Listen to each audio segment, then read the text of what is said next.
Let's play another game, shall we? I'm drawing someone famous, and I'd like you to guess who it is in the comments. This person's forehead is rather like The Simpsons. It just keeps on going. And so many lines. I've been to mountain ranges that aren't that craggy. In shape, their noggin is somewhat reminiscent of a shoebox. Their eyes are fairly wide set. Not on speaking terms with one another, I suppose. But this person's corpulent snoot is clearly not as respectful of personal space. In fact, the mouth is huddled in fairly close as well. Quite a cozy little constellation of facial features, really. Now, whoever could this be? Coming to you from beautiful downtown Fortitude Valley, it's the Harry Gold Show, with your host, Harry Gold. Good evening, ladies and gentlemen, and welcome to the program. We're playing another caricature guessing game this week, so stick around till the end of the video for last week's answers and winners. But first, I'd like to show you something I find fascinating, and I hope you will too. Otherwise, what am I doing with my life? Take a look at this drawing. Now, who does this look like to you? Well, don't go running off to the comments yet, hotshot, I'm about to tell you the answer. For my previous video, I had to draw a few caricatures of PewDiePie. For anyone over the age of 35 wondering what on God's green earth a PewDiePie is, it's not a custard-filled dessert or collectible plush toy as you might presuppose, but in fact the stage name of a man named Felix Gelberg. He's one of those people that shouts at video games on the internet, and in fact is one of the most watched creators on YouTube, boasting a subscriber count of 104 million people, more than 4 times the population of Australia. For comparison, the sub-count of this channel is maybe 4 times the population of your local McDonald's, during a pandemic. Baby steps, ladies and gentlemen, baby steps. So I was having difficulty capturing Mr. Pie's likeness. Something about the pleasant Scandinavian blandness of his features eluded me. In a fit of desperation, I googled PewDiePie caricatures to see how others had handled the same task. And what I found was truly disturbing. None of them looked like him. To a caricaturist, that's like something out of Black Mirror. They aren't even badly drawn. This just doesn't look like the photo. He has no Dwayne Johnson eyebrow or crooked smile, and his head is shaped nowhere near as much like a homegrown rutabaga as this sketch would imply. Google any celebrity with the word caricature after their name and you'll get dozens of spot-on likenesses. For some enigmatic zeitgeist-flavored reason, caricature has become the domain of old people. Meanwhile, the youth of today are fixated on what I call the Simpsons school of portraiture. Here's another celebrity caricature to guess. Who is this a drawing of? If you guessed Bradley Cooper, then don't lie to me. Nobody guessed Bradley Cooper. It could just as easily be Jimmy Kimmel or any politician having a post-loss midlife crisis. Under the auspices of the Simpsons School of Portraiture, now a proud subsidiary of the Walt Disney Company, you graft superficial elements of the subject onto your own style of cartoon face, rather than drawing facial features as they really appear. A big fan might be able to guess who it is, but you couldn't pick someone out of a police lineup from something like this. So, if only the fogies are drawing proper caricatures these days, and only the anime-saturated youth know or care what a PewDiePie is, this situation makes sense. But then something unusual caught my eye. In between a lot of lackluster caricatures, one stuck out like a nudist in a nunnery. This drawing blew my mind. It's beautifully shaded, structurally well resolved, it has 3-dimensionality, and wait, it's an expertly executed illustration. In fact, there's only one teeny little hitch. It still doesn't look like PewDiePie. I'd probably have guessed it was Bill Skarsgård doing his Pennywise face. I was baffled. How could it be so good and yet look so unlike PewDiePie? My world was thrown into chaos. Up was down, black was white, dogs and cats were living together.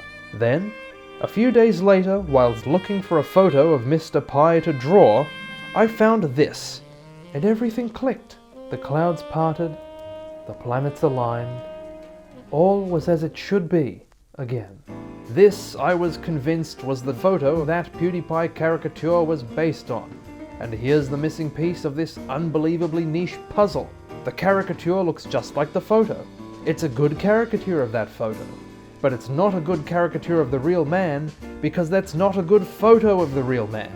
Photos are tricky things. They lie, they cheat, they steal from tip jars while nobody's looking.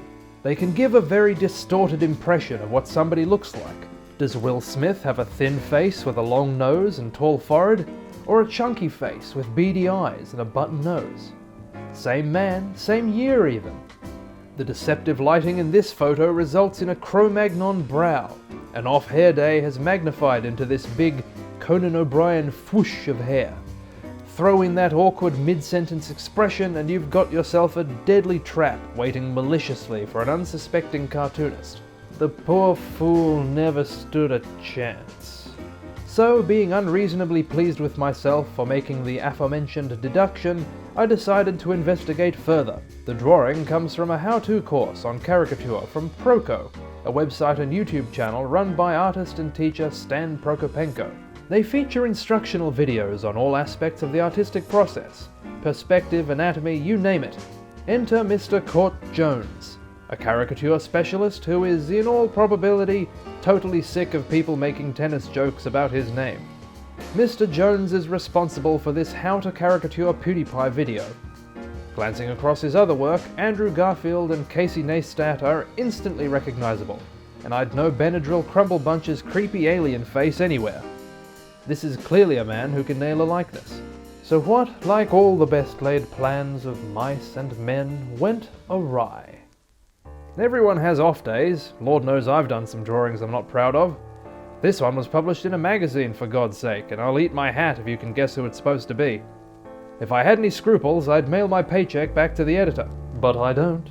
So I won't. But this drawing is so well executed. What happened? It even looked more like PewDiePie in an earlier sketch.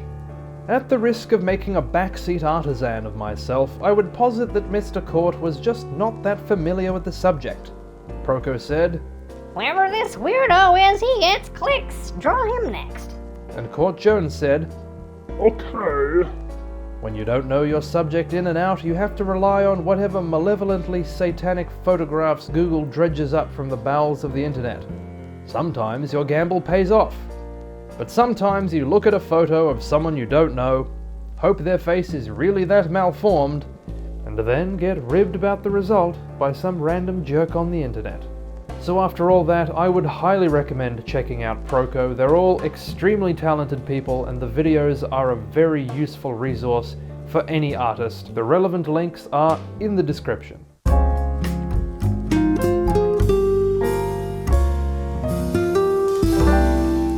Going forward, I'm thinking I might do a caricature game at the end of every episode, regardless of what it's about.